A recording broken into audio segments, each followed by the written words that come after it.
Good morning or afternoon or evening, whenever you're watching this on our Unity of Monroe YouTube channel. I always forget it. You may not be watching it in the morning, but maybe you are. But welcome.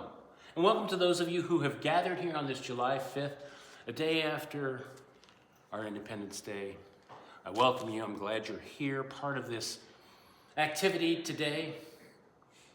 Here's a story of a young woman who had gone out on a date, and when she comes back to tell her father about, how the date went and everything, they kind of talk it over, and she says, well, they went to a neighboring city to go to a restaurant and for a dinner and a show and all that good stuff. And her father asked her the question. He said, where was the restaurant? What part of the community, where was this restaurant in particular? And she said to him, I really don't know where it was. I was enjoying the drive. I was enjoying the company. I was enjoying the scenery of it all, and all of a sudden I'm there. So I don't know. And the father says, I understand perfectly. Absolutely. That's exactly how your mother and I got to middle age. Now, maybe that kind of sounds familiar to us, or we feel it. Have we ever had those moments in life? Maybe we feel that way. We feel that sense of, where did the time go? And then maybe we think a little bit less of ourselves, our situation in life. We think, what happened to my life? Maybe that's the second one. But then we have that kind of epiphany, that moment of clarity, that moment of understanding. Maybe we say, where am I now? We can look at that two ways, right? We can look at it and say, that's very affirmative, but it's also maybe something where we're kind of dragging ourselves inward or downward, shall we say. So all of those things, I think, go into this thought, if you will, about what it means to live with common sense. We all have common sense, do we not? We have to have that. Absolutely, it's a good thing. Common sense tells us, don't put your hand on the stove, right? Common sense tells us that we should look what? Both ways when we do what? Cross the street. Common sense maybe tells us when we get a little bit more mature, a little older, to stay informed on current events and situations in the world, to stay informed. Common sense would also tell us, at whatever age probably, that when you drop something from a height, it's going to break. Now, example when it comes to that, when I was 3 years old, my mother used to tell this story. She loved to tell this story. We'd just gone down to the country, and of course the country is where my mom was from. And when you go down to the country, what do? You bring things back like vegetables and stuff like that. So we brought back country eggs. Country eggs, not just for our family, all of our relatives, neighbors, and we had them stacked there in the kitchen. My mom is in the living room. She hears this plop, plop, plop, plop. She comes into the kitchen. There I am, 3 years old. I'd climbed up onto the counter, and I was taking the eggs off, dropping them on the floor. Drop. So yeah, there's a sense of common sense that when you drop something from that height, especially something fragile like an egg, it is going to break. I don't remember that story, but my mom sure did, that's for sure. All of those things go into what is common sense. Merriam-Webster talks about common sense, recognizing that they are beliefs or propositions most of us would consider prudent or, sound judgment to do these things. Don't touch the stove and all that stuff without reliance on outside things or any esoteric study, knowledge, or research. None of that is important. Because common sense just is. It's common sense. Everybody believes that. Well, we hope so. Common sense that tells us that these are certain things that should happen or should not happen. All of those things go into common sense. And as I said, it is sound judgment in practical matters. But is it common sense? Is it practical for us, individuals, when we have a common sense about our sense of lack or absences in life? And what do I mean by that? Well, it means simply that sometimes common sense is what other people believe or things that we believe from family, the common sense that we've held on to, and we'll call it common sense with quotes around it because it's not really common sense. It's just Maybe that's because of the way we were. If you grew up in a family that had more than one or two, 3 or 4 kids, maybe you were pegged because you were the firstborn, or you were the lastborn. Lastborn was always the joker. I don't know if that's true. Firstborn was the responsible one. And so that becomes kind of the common sense boundary, if you will. Common sense boundary of what we're supposed to be. Seemingly common sense that oftentimes leads to challenges, conflict, or trouble, whatever it may be. We have common sense beliefs about, oh, well, this person won't accomplish something because they haven't done it in the past. We think, well, that's common sense. Well, it isn't really. Let me share with you a story. In my senior year of high school, I had one of the greatest teachers I've ever had. And those of you who have taught, those of you who've had kids that go through school, you know the impact of a great teacher, what it can be like. So he was only for 1 year. He was a brand new teacher, but he was so great because he encouraged me. Not that I necessarily needed to be brought out of my shell, but he was my English and drama teacher in 12th grade, and he was there to kind of give me extra boost, extra encouragement. He was my defender that whole year. And at the end of the year, you know how you bring around your yearbook and all that stuff? Remember yearbooks? I don't even know if they still have them. But anyway, yearbook he had, or I had, I should say, and I brought it to him to sign. I wish I still had that yearbook, but I lost it over the years of travel.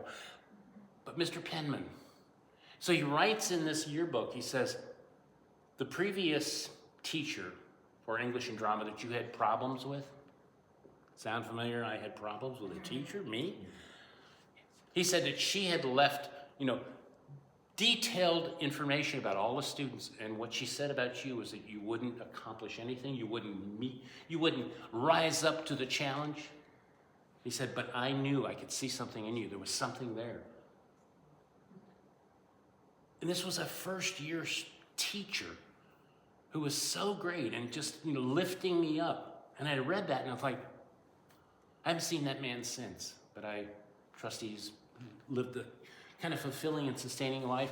He deserved that, as we all do. The uncommon sense may be that we don't believe in that. But we truly have to believe in that. We have to believe away from common sense that says, oh, you acted a certain way, so that's your pattern. That's the way you're going to do something. And we may own up to our own common sense belief that says, well, I've done that before, so maybe that's the way I'll be, like in 12th grade. I could have believed what my previous 11th grade teacher told me. She was ready for retirement. I think she was on the downside, shall we say, God bless her soul. And whether she took it out on us or me or, whomever it was, or whether I was just being a snot. Did I say that? Yes, I did. Absolutely. So common sense may not be the best sense for us, especially when we are in allegiance to whatever our past failures may be, so to speak. Author Somerset Maugham, some of you may be familiar with, he wrote this thought, this idea. He said, common sense appears to be only another name for the thoughtlessness of the unthinking. Interesting way of looking at it. The thoughtlessness of the unthinking. In other words, we just believe what others have told us, what others have said. He said it's also made out of what? Prejudices of childhood, the idiosyncrasies of individual character, and the opinion of the newspapers. Well, maybe it's best we not believe in that common sense, quote unquote. Maybe you grew up with a common sense of your family. Well, you have to work out this way, you have to do things this way. As I said, my mom always liked to tell that little story about me as a 3-year-old dropping eggs off of the counter and stuff like that. But maybe you had a family that was non-supportive, or maybe it was kind of passive-aggressive in some ways, whatever it may happen to be. Have we owned up to that common belief others have thought about us? Is it common sense then to practice a wisdom that moves us beyond and into what I call uncommon sense? Not what the world says, but what we say and what the Christ within us, the presence of God within us says. That certainty that who we are and what we are is of value because we're all valued as part of creation, part of God. We may think that in some ways, people that we look at, maybe we think of ourselves as well, that we're a common person, a common soul. But you know, my friends, I don't think anybody is a common person. We're not common people. So we may think, well, I'm a common person, that's common sense. But every single soul, every single person is an extraordinary, unique, uncommon being.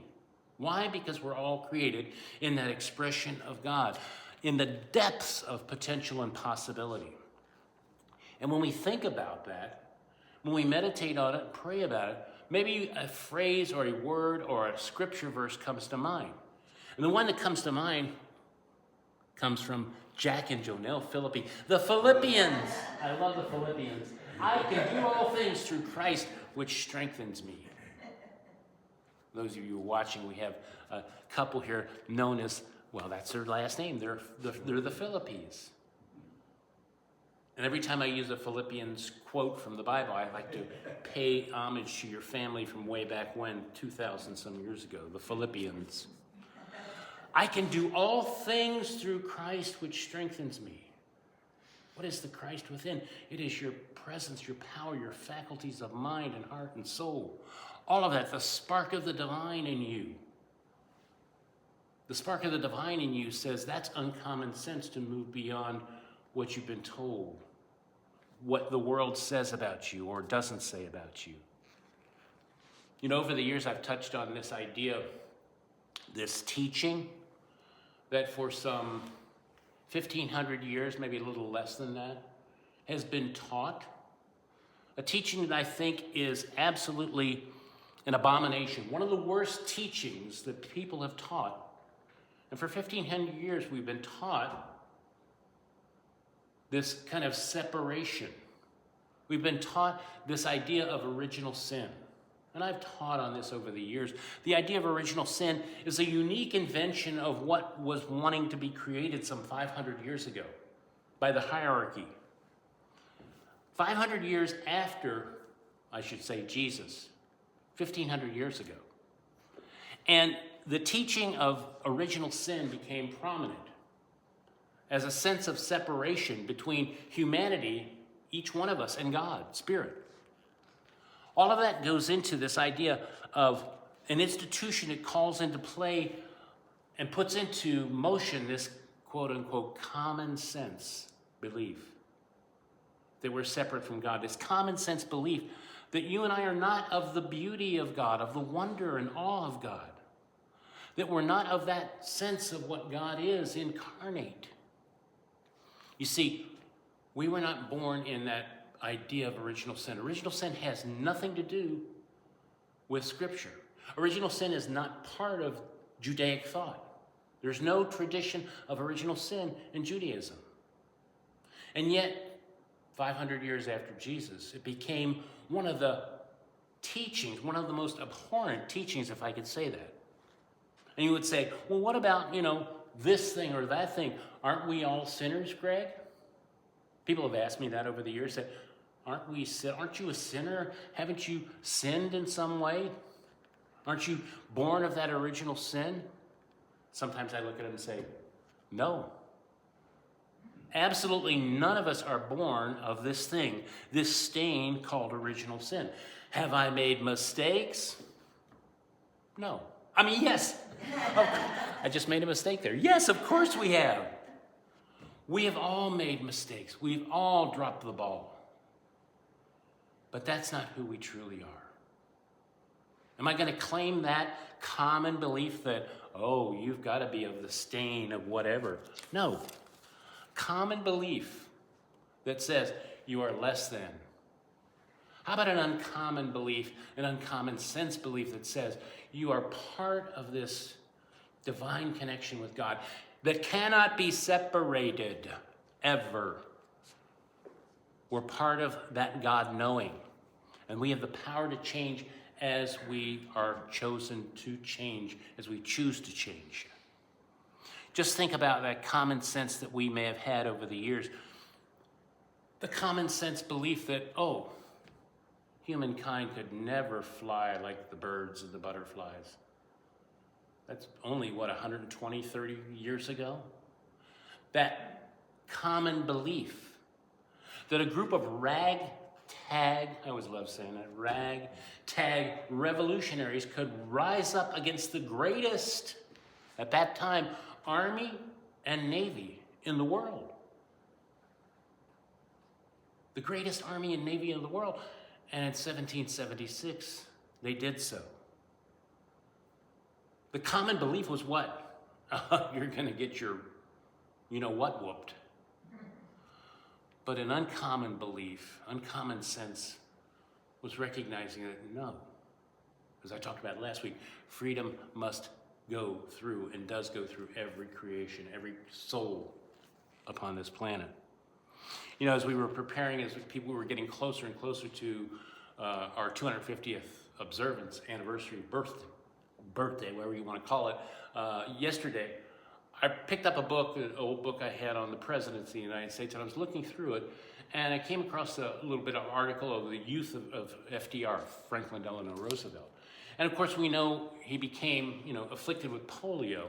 And the medical belief system, the common belief back then, was that when you were cursed with that, or whatever you want to call it, when you were afflicted with that, that was it.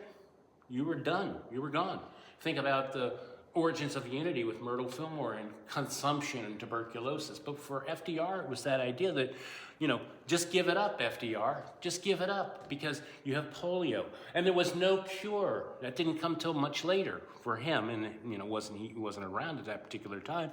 But you think about it, because in his time, that was kind of a end-of-life sentence. In fact, it was his mother that really wanted him to retire and just simply become an invalid. But what did Roosevelt do? He rose up, you want to say. He didn't accept that particular thing. He went beyond common sense. Common sense said this about that disease. The uncommon sense said, I'm not going to accept that. I'm going to be better, greater than all of that. Some of you may be familiar with Dr. George Lambsa, who was a translator of the Bible into the original language of Jesus, according to tradition, the original language of Jesus into the Aramaic. And he talks about how religion, how a spiritual path, whatever it is, should be there to support one, should be there to uplift somebody, to uplift one's soul. Not to point a finger and say, you're born in a sinful nature. And Dr. Lambsa talks about this in his book called The Old Testament Light. He said, when religion is understood as a great blessing to humanity. Of course, we know that. It's a great blessing to humankind. It is a great blessing to all of us. But when it's not understood, it brings disharmony. Peace, harmony, and brotherly love are the fruits of the understanding of religion and worship. And on the other hand, strife and religious wars are the fruits of misunderstanding. So he was in alignment with what the Fillmores talked about, that religion should be about the joys of life, the awes and wonders, not the putting down of somebody or some culture or belief system. We are all part of this creative process. We're all part of this creative expression, which is God, which is spirit. The uncommon sense then is about claiming who we are, not being a victim. The uncommon sense says, I'm going to look beyond these shadows, these doubts that I've had, or look beyond what others have said about me, looking beyond whatever the press clippings I've believed in, that I've held on to. Maybe we have a whole folder full of those that says, oh, I can't do this, I can't do that. That's that common sense belief. The uncommon sense says, I am taking responsibility because I'm a responsible person, and I take accountability as well. So all of this goes into recognizing uncommon sense is about just living, with purpose, with dignity, with respect for oneself and for each other. Uncommon sense is about laughing more at the situations we're going through, whatever it may be. Whether it's out here or a personal challenge, to just see ourselves through the situation, the events. It's about finding ways to collaborate and contribute to our world while consuming and expressing gratitude and appreciation. It's about thinking in a way that no matter where we find ourselves, we know the situation will work. Why? Because we're part of this Christ presence, Christ mind, Christ spirit. We can do all things through Christ within that strengthens us, that sustains us, that gives us hope.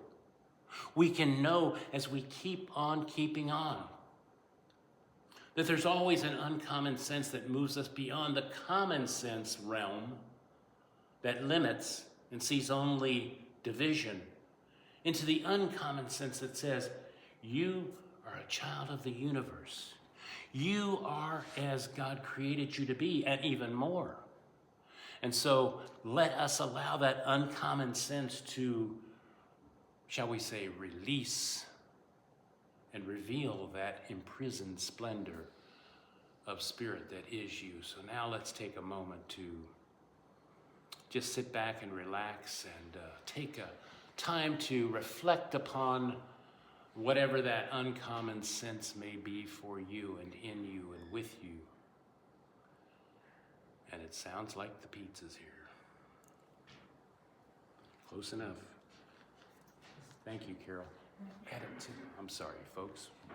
We're expecting a delivery here.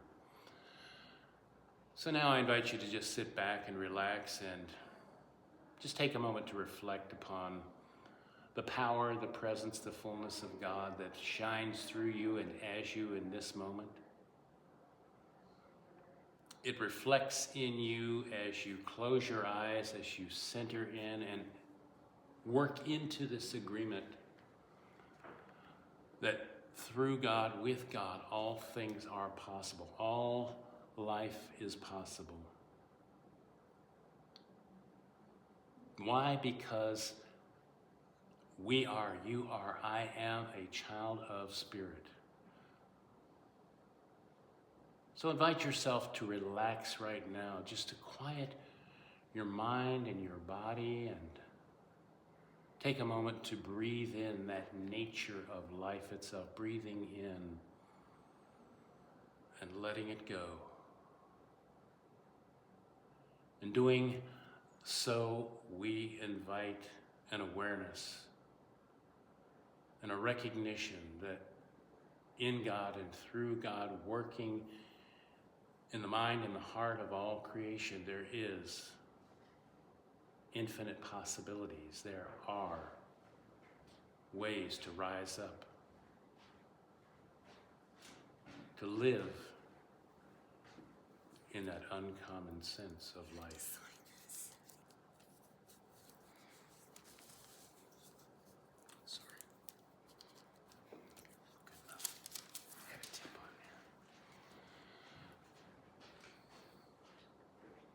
Whatever struggle, strife, worry, or concern may be,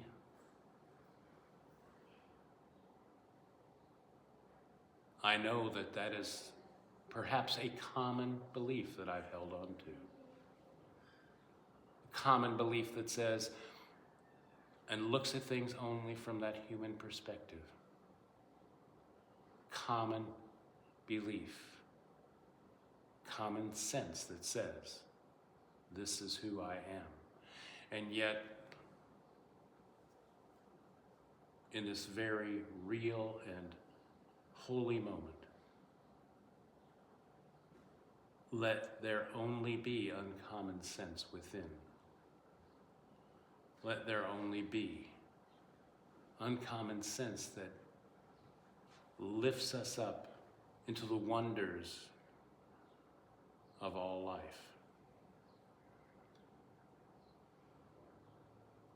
So I invite myself right now to sit in this quiet in this contemplative moment to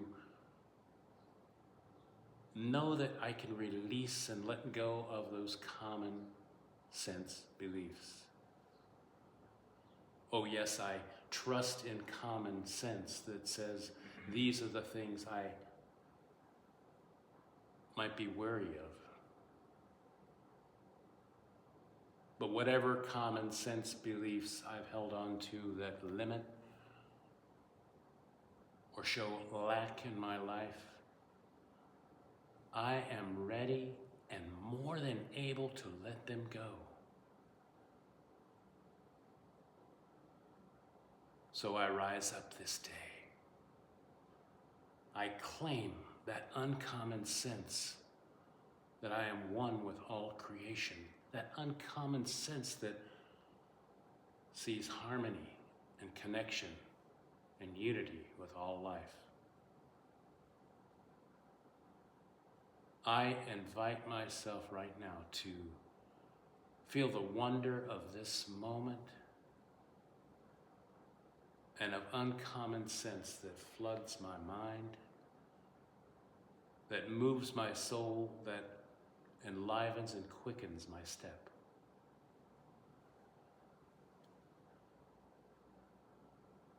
In the silence.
So I let my soul rise up this day to greet the good. To know that as I move through whatever those common held beliefs or sense of beliefs are, I greet this day with clarity, focus, and purpose. I know that God moves through me, enlightening me, sustaining all of life, and I celebrate that this day. The uncommon sense. So be it. Thank you, loving presence. Amen.